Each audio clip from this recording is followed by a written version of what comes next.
Welcome back to Afternoon Live.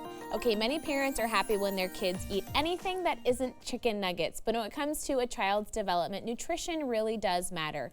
Here to share the best foods to be reaching for when you're grocery shopping for your family, we welcome back the author of The Human Being Diet, nutritionist Petronella Ravenshear. Welcome back, nice to see you.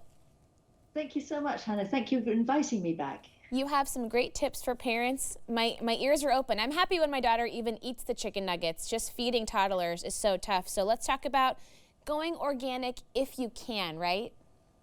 If you can, I think the number one most important food to get organic is milk, because organic milk tends to be from cows that are eating grass, not grains, which means they have more omega-3 fats in the milk, and that's very important for brain and for eyes as well.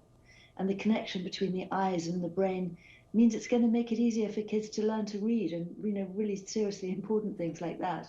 Okay, and you've got great ideas as well for produce. Going frozen for fruits and veggies actually can save money sometimes as well. Absolutely, it saves money. And the other thing is that for little people, you can just take a small amount of the berries or the vegetables out of the freezer, and you're not going to be wasting nearly as much as you would if you were buying fresh. And it's easier to get a bigger sort of variety of different vegetables into our children that way. That's true, and they're good all year round. You don't have to wait for the perfect season to find that kind of produce. How about smoothies instead of fruit juice? I always hear that juice should be a special treat. We shouldn't be giving our kids juice all the time anymore.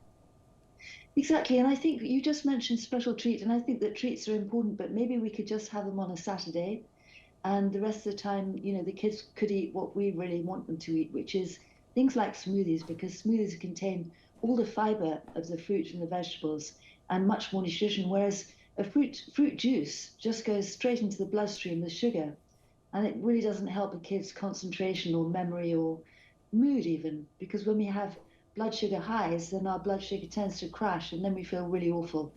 And we can get temper tantrums and all sorts of things. Yeah, all that sugar is not a great thing to be giving those kiddos. Okay, let's talk about types of milk. Full fat is generally better for the younger kids? Full fat is really important because our brains basically are made of fat and so are our eyes. So yes, full fat all the way. And as I was saying, if you can get organic, at least get organic milk that's grass-fed, so much the better. It'd be so good for them. And then what about cheese as well? We want to go with less processed cheeses? Less processed cheese. Cottage cheese is a really good one because it's very high in protein. Again, get the full fat one and organic when possible. And you can sneak it into all sorts of things that your kids won't even know that it's there. And it provides seriously good nutrition. Processed cheese you can identify by looking at the label. And if it says anything other than milk and culture and salt, just put it back. If it says emulsifiers and things like that, we just don't need to give that type of food to our kids. Yeah, it's super simple. Do you have a certain age range you recommend transitioning away from those more full fat products into maybe lower fat or kind of that skim base? I must say that I am a great fan of full fat products because what's happened in our food supply is that everybody's got scared of fat, and so all of it, especially the processed foods, are full of more sugar and salt and other things to compensate from for the lack of fat.